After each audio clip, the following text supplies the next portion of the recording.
Hindi short hand की practice dictation 90 शब्द प्रति मिनट गति से डिक्टेशन 5 सेकंड में शुरू होगी। स्टार्ट। मनुष्य को सृष्टि का सर्वश्रेष्ठ प्राणी कहा जाता है। उसकी बुद्धि, विवेक और विचार शक्ति उसे अन्य प्राणियों से अलग बनाती है।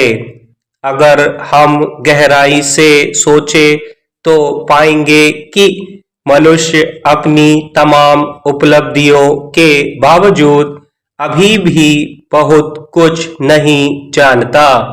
हालांकि यह प्रकृति और उसके रहस्यों के विस्तार के कारण है। विज्ञान, दर्शन और आध्यात्म हर क्षेत्र में मनुष्य की यात्रा जारी है और जितना ज्ञान वह अर्जित करता है उसके समांतर कई क्षेत्रों में उसकी अज्ञानता भी उजागर होती रहती है। इसीलिए कहा जाता है कि मानव अल्पज्ञ है।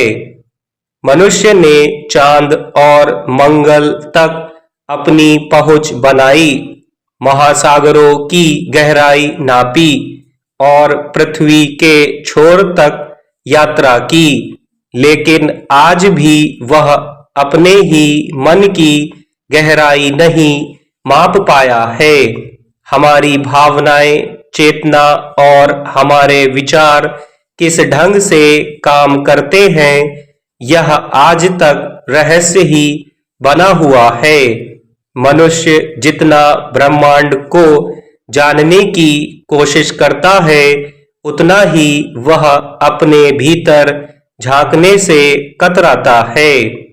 प्रकृति के रहस्यों को समझने के मामले में मनुष्य की अभी सीमित पहुंच रही है।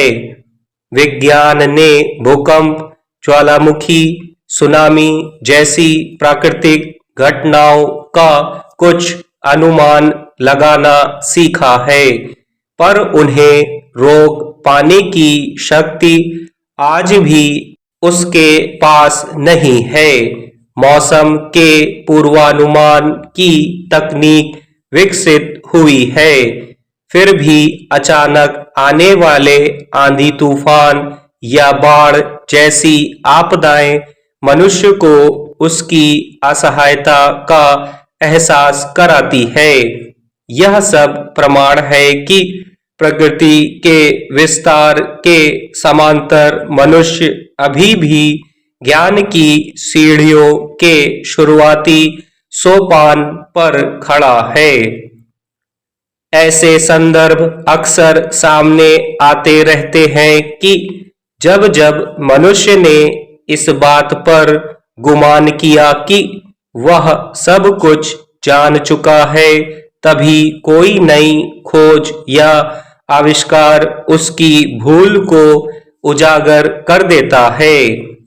कभी पृथ्वी को ब्रह्मांड का केंद्र समझा गया तो कभी यह विश्वास किया गया कि सूर्य पृथ्वी के चारों ओर घूमता है, लेकिन बाद में विज्ञान ने इन धारणाओं को गलत साबित किया।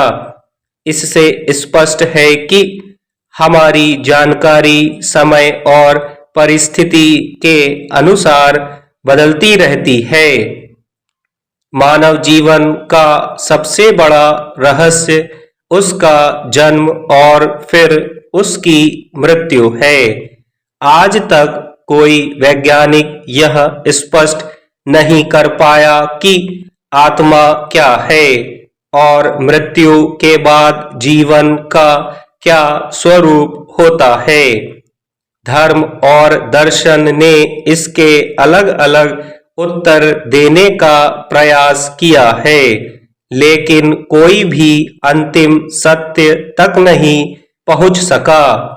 यह भी हमारी अल्पज्ञता का प्रमाण है। ज्ञान के इस अभाव का एक और उदाहरण समाज शास्त्र और राजनीति में देखा जा सकता है। हजारों साल से सभ्यताएं बनती और बिगड़ती आ रही हैं, लेकिन अभी तक कोई ऐसी व्यवस्था नहीं बन सकी जिसमें सभी को समान अवसर और पूर्ण न्याय मिल सके। स्टॉप।